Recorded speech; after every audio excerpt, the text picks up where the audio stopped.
الحمد لله رب العالمين، وصلى الله على سيدنا محمد وعلى آله وصحبه أجمعين.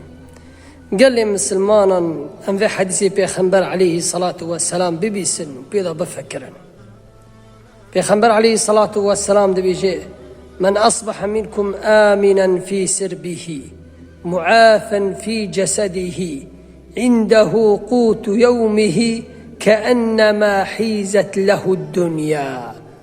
صلى الله عليه وسلم. صدقت يا رسول الله، والله ورقة يا رسول الله. وحديثا بري ما بريارة دقوت قناعتي خبي ناتكرن إنسان طبيعتي إنسان قشكي ونعمتي تيضا بينا حسق وحتى أو نعمتاش داستي قرتن.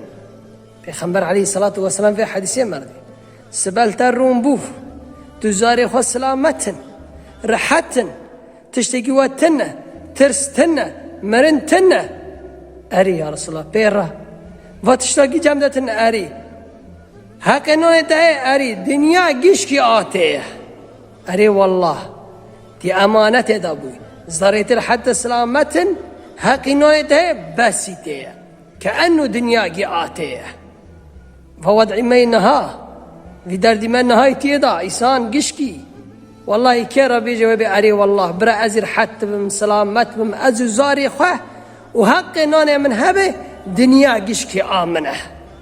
صدقت يا رسول الله صلى الله عليه وسلم. يا ربي تقنعتي دلي ماكي تؤمن أمان سرمرانك يا ربي تسلامتي سرمدا بردي يا ربي ترحمي خب سرمدا بردي يا ربي.